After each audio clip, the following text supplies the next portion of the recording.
shi ne. Me ya ce wai kwaikwayo? Wai hukuncin ki shashashan hukunci ne. To dan ya ce shashasha ne sai ya zama hakan? To ai da yake shi baya faɗan ƙarya ne.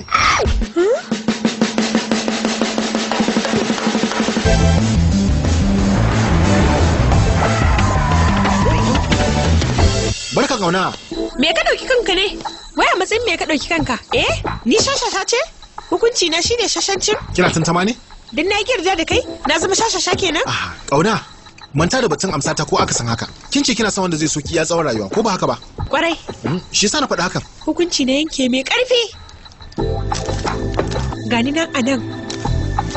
Shi yasa na ce shashancin ai. Ki tuna da wani abu guda. Ba namijin da zai so ya tsawon rayuwa. Wanda bai da so ba dama, haka zai ce ai. Kauna. Ni na fi ki yadda da soyayya Janu. Ki saurare ni. Na ɗan wani lokaci ne daɗin soyayya.